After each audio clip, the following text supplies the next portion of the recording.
Hi friends, अभिमान academy का फिर से आपका स्वागत है। और 69,000 शिक्षक भर्ती में जो वर्तमान की परिस्थितियां हैं काउंसलिंग की, वो मैं आपको बता देता हूं।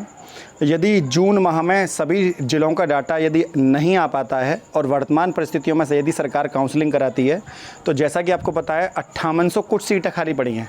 5800 कुछ का मतलब ये है कि उसमें से जो जनरल कैटेगरी है उसकी 2600 कुछ सीटें हैं, 2600 प्लस, ओबीसी की 2200 प्लस और एससी की 2200 प्लस। यहाँ पे इसलिए लिखी हुई हैं कि 1153 सीटें तो वो हैं जो 5800 सीटों में से बच रही हैं, प्लस 1133 सीटें उनकी और हैं, तो 1100 कुछ करके वो 2200 प्लस सीटें हो गई हैं, 2200 समथिंग, है ना। बिल्कुल एक्यूरेट डाटा मैं यहाँ पे नहीं लिख रहा हूँ, बाद में अभ्यर्थी पूछते हैं सर क्या है, लेकिन इसमें प्लस 20 आप 20 25 सीटें जोड़ लीजिए, इतनी सीटें लगभग 7,500 सीटों पर काउंसलिंग यहाँ पर हो पाएगी।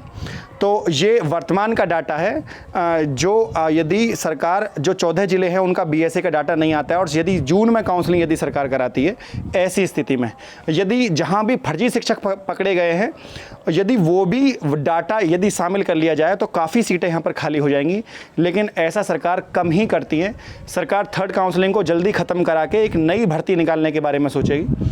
लेकिन यहाँ पर ओबीसी कैटेगरी को जो नुकसान हो रहा है मेरिट ना गिरने का, यहाँ पर मैंने एक चीज़ और भी लिखी हुई है कि जून माह में ही थर्ड काउंसलिंग होगी। किस वर्ग का क्या रहेगा सेफ कट ऑफ? देखिए, वर्तमान परिस्थितियों में मैं आपको केवल एक संभावित कट ऑफ बता रहा हूँ जिसकी संभावना है ना। उससे प्लस माइनस हो सकता है 0.2 या 0.2 नीचे या 0.2 ऊपर चली जाए, इससे ज़्यादा तो मेरिट नहीं गिरेगी। ये आप सोच लीजिए, बिल्कुल अपने दिमाग से इस चीज़ को निकाल दीजिए। यदि 22,000 सीटें इस समय ना जुड़ पाई तो ऐसी स्थिति में अब जो जनरल कैटेगरी की जो लिस्ट लगी थी 67.1 पर थी, तो 67.1 को आप घटा लीजिए, 0.6 में आपसे पहले ही कह रहा था, ये लगभग 66.5 पे आपकी लिस्ट यहाँ पर जनरल कैटेगरी की है ना। 0.6 इसको आप कम कर लीजिए, मतलब 66.5 में इतना हो सकता है कि 66.2 66.3 पर ज़्यादा से ज़्यादा मेरिट नीचे गिर जाए। 66 से नीचे तो मेरिट किसी भी सूरत में गिरने वाली यहाँ पर है नहीं, यदि सीटें नहीं जुड़ेंगी ऐसी स्थिति में। अब बात करते हैं ओबीसी कैटेगरी की। ओबीसी कैटेगरी में क्या है कि जो पहले मेरिट लगी थी 66.7 पर, तो 66.7 है, उसको आप 0.7 वहाँ से कम कर दीजिए, तो लगभग 66 के आसपास ओबीसी कैटेगरी की लिस्ट यहाँ पर रहने वाली है। अच्छा, ओबीसी के बारे में मैं एक बात और करना चाहूँगा। कुछ अभ्यर्थी बड़े खुश हुए कि जी हमारी कट ऑफ जो है वो 90 पर लगी, 97 पर नहीं लगी, तो हमने 90 पर ही परीक्षा पास कर ली। लेकिन आपको जानकर हैरानी होगी कि 90 पर कट ऑफ लगने से क्या नुकसान हुआ। उन अभ्यर्थियों को नुकसान हो गया जो सुपर टेट में तो अच्छे नंबर लेकर आए थे, ओबीसी के कैटेगरी के बच्चे। ओबीसी कैटेगरी के बच्चे जो सुपर टेट में तो अच्छे नंबर लाए, लेकिन उनका एकेडमिक अच्छा नहीं है। मतलब ऐसा ही है जैसे बीएड वाले बच्चों का होता है ना, जैसे लो मेरिट बीटीसी का होता है किसी बच्चे का, तो ऐसा उनका कट ऑफ रहा। उससे फिर क्या नुकसान हुआ कि जो 90 पे अगर कोई ज़्यादा एकेडमिक वाला कोई किसी अभ्यर्थी का एकेडमिक अच्छा है, मान लो वो बीटीसी का बच्चा है या सीबीएसई बोर्ड का बच्चा है, तो वहाँ पर वो बच्चा बाजी मार ले गया। 91 नंबर आए, उधर एकेडमिक नंबर जुड़े और उसने ओबीसी कैटेगरी में अपना स्थान पा लिया। सीधा नुकसान उनको हो गया बच्चों को। तो यहाँ सरकार ने भीड़ बढ़ा ली बेवजह, है ना। और यदि सरकार ओबीसी की कट ऑफ 97 पर रखती तो जो बच्चे सुपर टेट में ज़्यादा नंबर लेकर आए हैं उनको सीधा फ़ायदा होता है यहाँ पर। तो ये कोई विशेष फ़ायदा यहाँ पर नहीं मिला।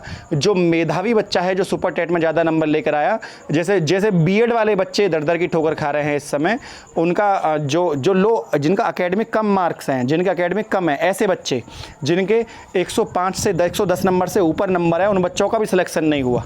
और क्योंकि जो एकेडमिक वाले बच्चे थे वो बाजी मार ले गए, है ना, और जो सुपर टेट में ज़्यादा नंबर लाकर भी उनका सिलेक्शन नहीं हो पाया। और ये बड़ी दुर्भाग्य की बात है कि इस तरह की जो प्रणाली यहाँ पर लग रही है, उसके ऊपर इतना बड़ा शिक्षा तंत्र है हमारे उत्तर प्रदेश का, और इस बात पर कोई सोच विचार बिल्कुल नहीं करता कि अगर ऐसा हुआ तो क्या होगा। वहीं आपने देखा होगा ऐसा केवल उत्तर प्रदेश में ही होता है कि 100% की मेरिट में जो जिलों की मेरिट लगी है वो 104, 105, 106 पर लगी है। 100 किसी भी परीक्षा का गुणांक 100 होता है, लेकिन क्योंकि आपको जैसा कि पता है कि शिक्षा मित्रों को कुछ नंबर दिए गए थे, उनकी वजह से उनका एकेडमिक भी अच्छा था, वो दूसरी बात है, वो उनकी मेहनत थी, लेकिन ये सब मिलाकर कभी भी 100 नहीं कूदना चाहिए, और वो कूद गया 100 को। और जब 100 को कूद गया तो जो बच्चा, सीधी सी बात है, ओबीसी हो, जनरल हो या किसी भी कैटेगरी का बच्चा हो, अगर 100 मेरिट कूद जाएगी तो उस परीक्षा का मूल जो उसका मूल बेस है वही ख़त्म हो गया वहाँ पर। 100 नंबर का पेपर है, 100 से ऊपर मेरिट कैसे लग सकती है 100 गुणांक से ऊपर? तो ये चीज़ें कुछ अटपटी लगती है सुनने में, है ना। रियलिटी में ये वास्तव में हुई हैं, ये गलत है ना। जो वास्तव में चीज़ें दिख रही हैं वो सही नहीं है। तो कोई भी अभ्यर्थी इन सीटों की संख्या को या मेरिट को जोड़कर जो इस गुणांक में नहीं आ रहा है, वो अभ्यर्थी 2 काम कर सकता है। पहला काम तो अभ्यर्थी ये कर सकता है कि 22,000 सीटों को जोड़ने के लिए धरना प्रदर्शन होगा। इलेक्शन का टाइम है और ये सीटें सरकार एक बार में जोड़ देगी यदि सही तरीके से धरना वहाँ पर दिया गया, ठीक है। जैसे एमआरसी को लेकर धरना दिया गया था उसी प्रकार, क्योंकि भोला प्रसाद शुक्ला वाला केस है, आधार भी आपके पास, 1,37,000 पदों को 2 बार में भरना था, तो सीटें बच गई हैं। और सरकार ने बजट, सबसे बड़ी बात है, बजट पास कर दिया। जिन सीटों का बजट पास हो गया, सैलरी का बजट पास हो गया जिनका सीटों का, उनको नौकरी देने में क्या दिक्कत है? बजट सरकार ने पहले ले लिया। और उधर बीजेपी में बड़ी उथल पुथल चल रही है इस समय, और वहाँ धरना यदि दिया गया तो सीधा ध्यान देखिए मीडिया का ध्यान जैसे ही आपके धरने पर जाएगा, तुरंत सरकार का ध्यान आपके ऊपर आएगा, ठीक है ना। जो चीज़ें दिखती हैं ना वही चलती हैं मार्केट में। लगभग आपको जानकर हैरानी होगी कि जो हमारी 22,000 सीटों की टीम है उसके द्वारा अब तक लगभग 22,000 ज्ञापन दे दिए होंगे। 22,000 ज्ञापन में मैं बात कर रहा हूँ ट्विटर की, ईमेल आईडी की। डेली कम से कम 1,000 बच्चा डेली ईमेल करता है मंत्री को, किसी भी मंत्री को, किसी भी सांसद को, किसी भी विधायक को, है ना। और अभ्यर्थी बिल्कुल अपना काम छोड़कर रात दिन उसमें लगे हुए हैं। और यदि इसी जोर शोर से धरना हुआ तो ये सीटें 100% जुड़ेंगी। ये आपकी उम्मीद है बहुत बड़ी। तो आप बिल्कुल निराश होने की कोई दिक्कत नहीं है। बिल्कुल अपना, जैसे ही आपको समय बताया जाए, कब का समय है, जैसे ही जो मौसम है, जो तरीका है, जो प्रोटोकॉल का कोविड-19 का पालन करते हुए जैसे ही सब चीज़ें अच्छे से हो जाएंगी और ऐसे समय में वहाँ पर धरना रखेंगे ताकि सरकार भी बात को तुरंत पकड़ ले, है ना, उसमें कोई झोल वाली बात ना हो। तो बिल्कुल सही मौके पर, सही समय पर, सही समय आने पर वहाँ पर धरना प्रदर्शन किया जाएगा शांतिपूर्ण तरीके से और अपनी बात को रखा जाएगा। तो बिल्कुल भी निराश ना हो। और अगर यदि नौकरी चाहिए तो कुछ तो करना होगा, आपको घर से बाहर निकलना होगा, ये बात तो तय है। मैं ये नहीं कह रहा, देखिए लखनऊ में कोविड-19 का वो था, वो वहाँ से कर्फ्यू अब हट चुका है। जैसे ही इस और ज़िलों में भी हटेगा और पूरी तरीके से सब चीज़ें सुचारू रूप से चलने लगेंगी, किसी अभ्यर्थी को आने जाने में कोई परेशानी नहीं होगी। जब सरकार की तरफ से सारी रोक हट जाएंगी तब आपको डेट बताई जाएगी कब आपको आना है, और वहाँ पर आपको एक साथ एक ही संख्या बल में, चाहे देखिए कुछ बच्चे एमआरसी बोलते रहते हैं। 5800 कुछ सीटें हैं, खुद एनसीबीसी ने कहा 5800 कुछ सीट। 5800 सीटों में क्या होता है आप बताइए? 22,000 सीटें ज़्यादा हैं, 5800 ज़्यादा हैं।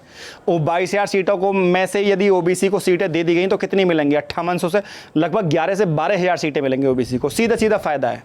लो मेरिट, लो एकेडमिक वाले बच्चे को नौकरी चाहिए, तो यही एकमात्र रास्ता है 22,000 सीटों को जुड़वाना। तो ये आप समझ लीजिए। फ्रेंड, यदि वीडियो आपको अच्छी लगी तो वीडियो को लाइक, शेयर और चैनल को सब्सक्राइब करना ना भूलें। आज के लिए इतना ही। जय हिंद, जय भारत।